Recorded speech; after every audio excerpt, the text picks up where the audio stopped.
Olá, gente, tudo bom?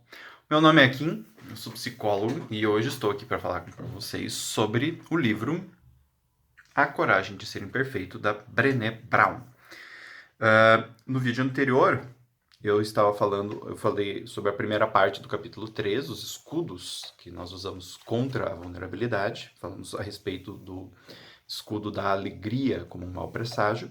E hoje nós vamos dar continuidade aqui falando a respeito do escudo do perfeccionismo. Você se acha uma pessoa perfeccionista?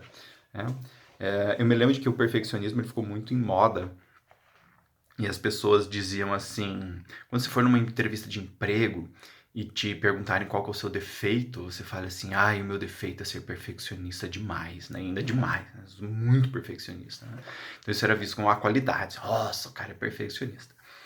E cada vez mais as pesquisas estão mostrando o quanto que o perfeccionismo, ele na verdade é uma defesa emocional.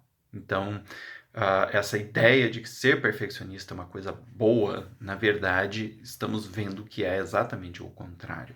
O perfeccionismo ele não é positivo a longo prazo e ele não é positivo emocionalmente para você. É uma coisa que vai fazer você se esconder da tua vida e não ir em direção à sua vida. Tá? Muito bem. Então ela fala aqui. O perfeccionismo é um problema para você? Em caso afirmativo, que estratégias você usa para administrá-lo? Né? Essas são as perguntas que ela se fez para trabalhar com isso. Levanto essa questão porque em todas as minhas coletas de dados, nunca ouvi uma pessoa atribuir sua alegria, seu sucesso ou sua plenitude ao fato de ser perfeito. Na verdade, o que mais ouvi ao longo de todos esses anos é uma mensagem clara. As coisas mais preciosas e importantes chegaram em minha vida quando tive coragem para ser vulnerável, imperfeito e tolerante comigo mesmo.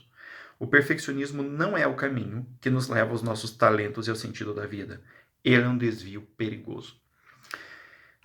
Ela fala sobre perfeccionismo e tem um livro que mais tarde eu vou trazer, que tem dos meus vídeos já no Gotas de Outras Fontes, né, na playlist Gotas de Outras Fontes, que é um livro do McHugh, que se chama O Essencialismo. E ele fala muito sobre esta ideia, né, de que você vai render mais a partir do momento em que você encontrar aquilo que de fato você faz muito bem feito. Né? Então, este é o ponto mais importante. Não é ser perfeito em tudo.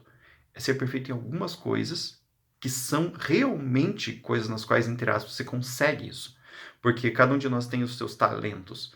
E eu posso gastar o meu tempo querendo ser super talentoso em tudo, ou eu posso usar os talentos que eu já tenho de uma forma útil, sem me cobrar a perfeição, me cobrando apenas, né, a ideia de fazer uso das minhas forças e das minhas virtudes. Né?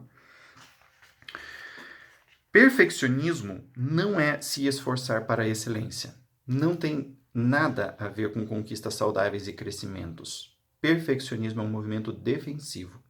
É a crença de que se fizermos as coisas com perfeição e parecermos perfeitos, poderemos minimizar ou evitar a dor da culpa, do julgamento e da vergonha. Então, isso é muito importante. Geralmente, quem acaba tendo um comportamento e um estilo de crenças perfeccionistas acredita nisso daqui, tá? E, paradoxalmente, muitas dessas pessoas procuram muito pouco aperfeiçoar suas competências. E é justamente o perfeccionismo, como a gente vai ver aqui, que cria este problema. Então, é importante separar a ideia do perfeccionismo de uma busca pela excelência. Ela não é uma busca pela excelência. Ela é uma crença de que a excelência vai te privar de culpa, julgamento e vergonha. É muito importante perceber isso. Por quê? Porque mesmo que você seja super, hiper, ultra, mega perfeito em alguma coisa, né, que você consiga atingir um grau de perfeição em alguma coisa, ainda vai ter alguém que vai olhar e falar: mas eu não gosto disso. Por exemplo, eu sempre gosto de dar exemplo de vinho. Eu gosto muito de vinho. Se alguém me der uma garrafa do melhor vinho que existir, né? Se é que isso é possível, o melhor vinho, né? Mas vamos dizer que seja possível, o melhor vinho, o vinho mais perfeito que existe. E eu for oferecer para uma pessoa que não gosta de vinho, que odeia vinho e que gosta de cerveja, não vai fazer sentido. Ele vai tomar o vinho mais perfeito e, tá, eu prefiro minha Kaiser aqui, que eu sou mais feliz com a minha Kaiser do que com esse vinho. Né? Então, é importante perceber isso. Né? A perfeição, ela não tem nada a ver com algo concreto. Ela tem a ver com uma crença. Perfeccionismo não é autoaperfeiçoamento. Perfeccionismo é, em essência, tentar obter aprovação.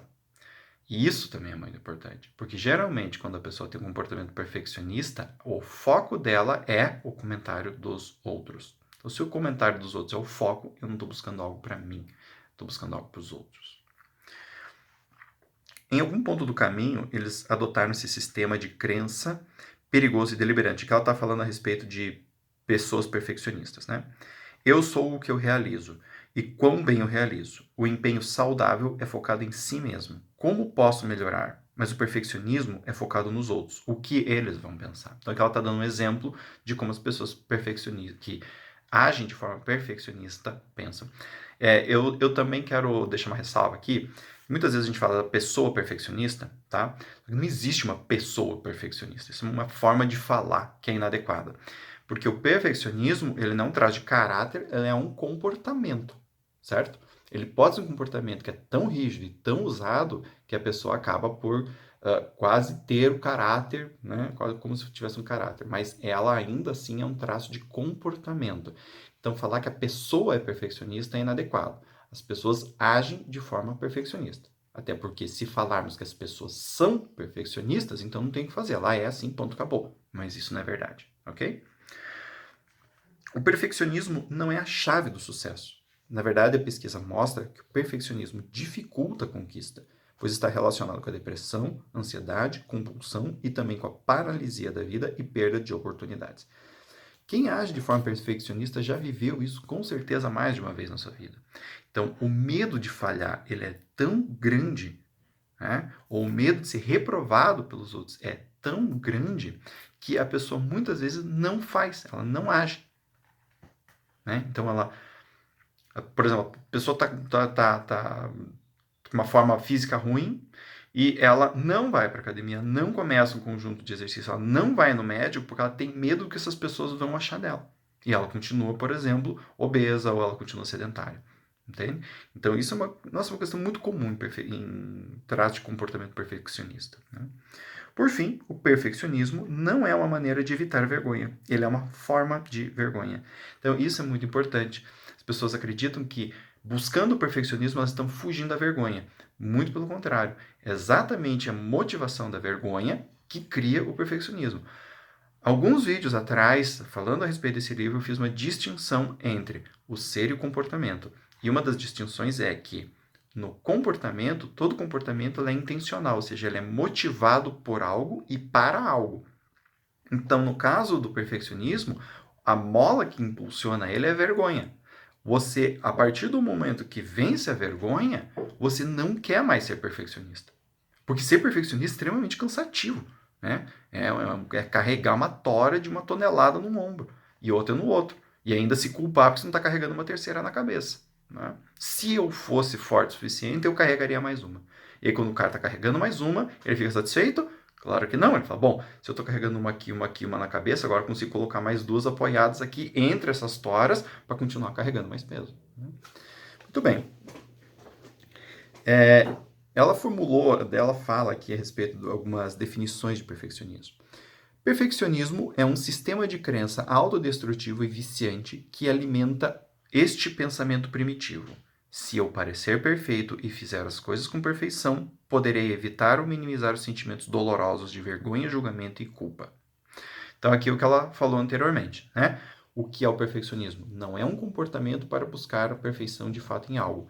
É apenas uma estratégia de fuga desse sentimento negativo de ser julgado ou culpado por alguém. O perfeccionismo é autodestrutivo simplesmente porque a perfeição não existe. É uma meta inatingível. Então, né? E esse é um ponto que eu sempre trabalho com meus clientes. Por que eu vou tentar buscar algo que é impossível? Né? Esse é um ponto muito importante. Mas que, geralmente, quando a pessoa está agindo de uma forma perfeccionista, ela não se pergunta. Por que ela não se pergunta isso? Porque o perfeccionismo é uma crença. E a função da crença, né, o objetivo da crença é se manter. E como é que ela se mantém? Se a gente não se questiona sobre ela. O perfeccionismo é viciante porque quando experimentamos a vergonha, o julgamento e a culpa, acreditamos que o motivo para isso é não sermos perfeitos o bastante. Então, eu me sinto envergonhado, eu vou numa situação que eu sou exposto, as pessoas riem de mim, ou eu acho que as pessoas riram de mim, e eu me digo, se eu for perfeito o suficiente, isso nunca mais vai acontecer. Ou, isso só aconteceu porque eu não sou perfeito o suficiente. Então, essa é uma explicação. Ela não é uma explicação calcada na realidade, entende? Mas a pessoa acha que é. Então, por exemplo, isso acontece muito na adolescência. E eu tenho muitos clientes que relatam traumas de adolescência vividos na escola, aquela famosa cena em que você fez alguma coisa e a tua sala inteira riu. Né? Quase todo mundo tem uma situação que nem essa na vida. E muitas vezes as pessoas entendem que, então, já que todo mundo riu, elas deviam procurar se aperfeiçoar e serem muito mais fodas do que elas eram, e não sei o que, não sei o que, não sei o que. E muitas vezes eu faço uma questão assim: tem alguém na tua turma, lá daquela época que você conheça, que nunca foi zoado na adolescência? Não. Tinha alguém que era perfeito nos teus parâmetros e que foi zoado? Tinha. Então, será que você foi zoado porque você não era o suficientemente perfeito? Ou será que você foi zoado porque adolescentes zoam as pessoas e ponto? É algo comum em qualquer adolescente, em qualquer parte do mundo. Então, essa avaliação da realidade é o que as pessoas não fazem. Por que de fato isso aconteceu? Muitas vezes a vergonha aconteceu não é por um motivo teu, é por um motivo do outro. Às vezes, por exemplo, a pessoa tem pais que são super exigentes. Não tem nada a ver com ela. Ela pode ser o quão perfeita ela quiser, o pai e a mãe vão continuar exigindo. Né? Então, o que ela está querendo dizer aqui, né, tem a ver com isso daqui. Então, quando a gente acredita que o motivo é que a gente não é bom bastante, a gente continua buscando essa perfeição, mesmo que ela não seja necessária, ou mesmo que ela não seja de fato a solução. E no caso da perfeição, nunca é, porque a perfeição não existe. O perfeccionismo, na verdade, nos predispõe a sentir vergonha, julgamento e culpa, o que gera mais vergonha e condenação. É minha culpa. Estou me sentindo assim porque eu não sou bom bastante. Então, é essa a cadeia espiral. E a pessoa passa a vida inteira, às vezes, se sentindo culpada por algo que nem tinha a ver com ela. Muitas vezes, algumas vezes, né? Não muitas, mas algumas vezes acontece do um paciente chegar extremamente emocionado porque o pai ou a mãe, já mais velhos, dizem: me desculpe, eu cobrei demais de você. E a pessoa se debulha em lágrimas. Por quê? Porque toca neste ponto. A pessoa passou a vida inteira se sentindo culpada de não ser bom o suficiente e, de repente, uma pessoa super importante como o pai ou a mãe diz: não era culpa sua. Eu exigia demais. Era minha culpa. Foi o meu problema. Tá? Isso, gente, acreditem vocês ou não, acontece a rodo, né? Eu tenho muitas pessoas que dizem assim pra mim: mas isso é uma coisa meio clichê. Gente, a espécie humana é a espécie mais clichê que existe na face da Terra, né? Nós somos mais clichê que os insetos. Tudo o que rola na nossa vida é repeteco, repeteco, repeteco. Essa história de querer agradar pai e mãe, né? Que eu não acredito nisso. Gente, eu também não acreditei em algumas épocas, mas eu digo para vocês, acreditem, porque é assim mesmo. Né? Não é clichê. É só como a espécie humana é. Imperfeita. Muito bem. Dando continuidade aqui, ela vai falar então agora a respeito de como viver com ousadia a respeito da questão do perfeccionismo, que é apreciar a beleza das falhas. Né? Então ela fala aqui, de acordo com Christian, o amor próprio tem 3 elementos. Christian é um pesquisador que ela cita. Generosidade consigo mesmo, humildade e consciência. Em seu livro Self-Compassion, Beating Yourself Up and Leave Insecurity Behind, Amor Próprio, Pare de se maltratar e liberte-se da insegurança, que eu não sei se tem em português, porque eu não fui atrás deste livro específico, a pesquisadora define cada um desses elementos. Generosidade consigo mesmo. Dedicar amor e compreensão a si quando você sofre, falha ou se sente inadequado, em vez de ignorar a própria dor ou se autoflagelar com críticas.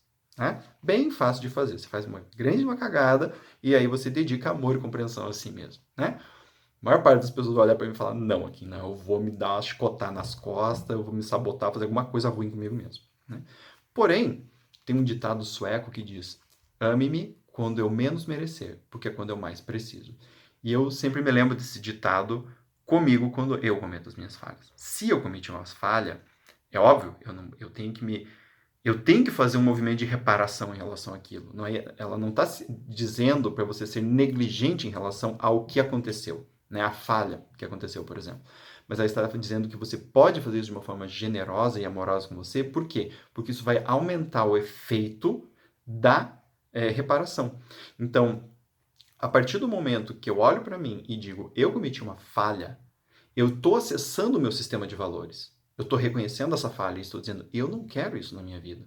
Então, eu tenho que fazer uma reparação muito bem feita aqui. Não é por causa dos outros, é por causa do meu próprio sistema de valores. Para eu continuar me sentindo bem, ou voltar a me sentir bem comigo mesmo. Humildade. Esse sentimento reconhece que o sofrimento e as ideias de inadequação pessoal fazem parte da experiência humana em geral.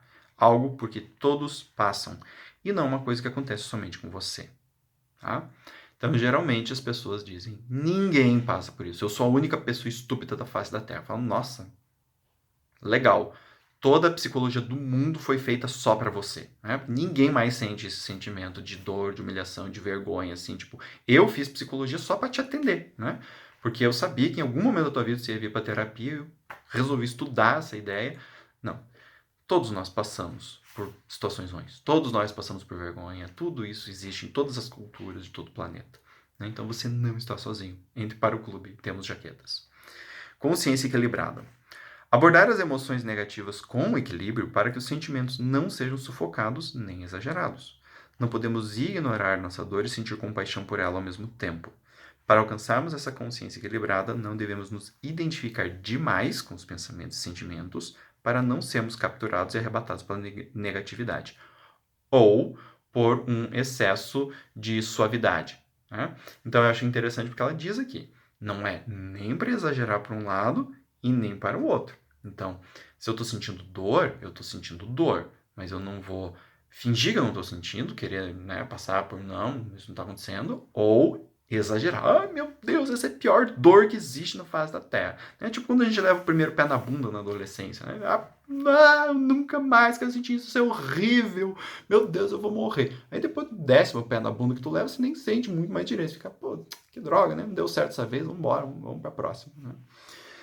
Isso que ela tá falando aqui. Além da prática do amor próprio, devemos lembrar também que a nossa dignidade, essa crença fundamental de que temos valor e somos o bastante, só aparece quando vivemos dentro de nossa história. Ou assumimos as nossas histórias, mesmo as mais confusas, ou ficamos fora dela, negando nossas vulnerabilidades e imperfeições, desprezando nossas partes que não se encaixam com quem ou com o que imaginamos que devemos ser e condicionando o nosso valor à aprovação dos outros. Então, essa ideia de apreciar as falhas, ela tem a ver, não é com um gostar de errar, né?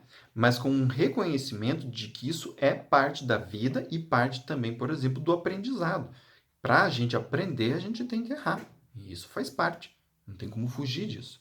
A partir do momento que a gente consegue tomar isso para nós mesmos, nós também conseguimos fazer algo com isso. E este fazer algo com isso é que é o pulo do gato. É aí onde a nossa dignidade, o nosso valor pessoal, ele aumenta. Porque eu reconheço que eu aprendo.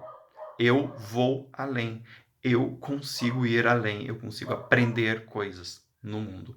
Né? E isso é muito importante para o nosso sentimento de autoestima. Né? Um dos sentimentos, uma das partes que compõem a autoestima, segundo Nathaniel Branden, é exatamente essa consciência de que você é capaz de viver no mundo, de sobreviver no mundo. E a gente só é capaz de fazer isso aprendendo. E por fim, aqui ela cita depois o Nicholas Wilton, né? Que é uma pessoa que faz as ilustrações do livro dela e tal. E o Wilton fala, né? Ele tem uma frase que o livro bom é o livro publicado. Esse é o livro perfeito, né? O imperfeito é aquele que não é publicado. E ela fala, o que ele escreveu está totalmente afinado com a descoberta de minha pesquisa, de que o perfeccionismo esmaga a criatividade. E é por isso que um dos meios mais eficientes de abandonar o perfeccionismo é começar a criar. Eu sempre dou esse conselho para os meus clientes, né? Que é assim, faça. Não importa. Não importa se é uma merda, ninguém vai gostar, todo mundo vai achar horrível, vão te xingar. Faça. Por quê? Porque a partir do momento que você tem algo concreto, você está dizendo para o teu cérebro que concretizar é mais importante do que fugir. E isso é o grande pulo do gato nesse sentido, né? A partir do momento que você concretiza, mesmo que a coisa não seja boa, vamos pensar assim, você fez algo e não foi bom, você pode fazer outro algo com aprendizados desde que não saiu bom. Agora, se você não faz o algo, mesmo que seja ruim, você nunca vai ter a experiência de poder melhorar isso depois, ou de poder tornar isso mais adequado. Tá?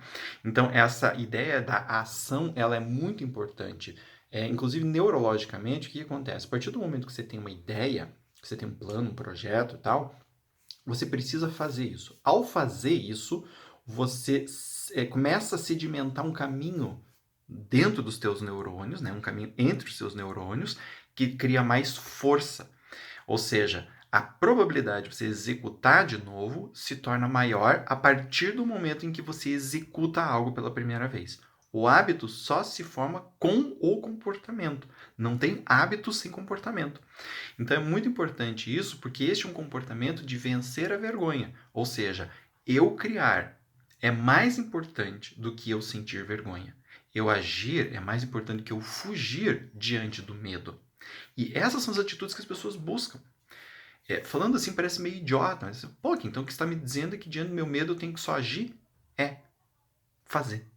Né? Óbvio, faça um planejamento para não sair por aí que nem um aventureiro fazendo um monte de porcaria, né? E depois dizer, ah, mas alguém falou que eu tinha que fazer. Não, você faz um plano, né? Obviamente, porque a gente está lidando com a questão de risco. E aqui nesse livro ela também fala que vulnerabilidade, né?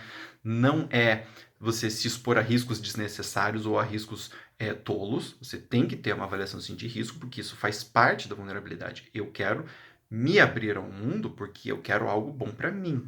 Né? Eu quero aprender a viver neste mundo. E para fazer isso, eu tenho que considerar os riscos. Agora, uma vez que os riscos estão considerados, que você já verificou que a coisa é possível, que ela é viável, que ela é interessante, que você quer, mete ficha. Né? Porque é exatamente isso que vai fazer você vencer cada vez mais este obstáculo do perfeccionismo e do medo de agir, do medo de fazer as coisas. Tá? Muito bem, gente. Então, hoje eu falei a respeito desse escudo, que é o perfeccionismo. E como vocês podem ver, tem bastante conteúdo, por isso que eu estou me delongando bastante, né? Nós estamos na metade do capítulo, vamos ter outros vídeos a respeito dos outros escudos, tá? Mas eu achei bem interessante fazer um vídeo mais longo, justamente para aprofundar bem essa questão, ok? Espero muito que vocês tenham gostado e até o próximo vídeo na semana que vem. Tchau, tchau!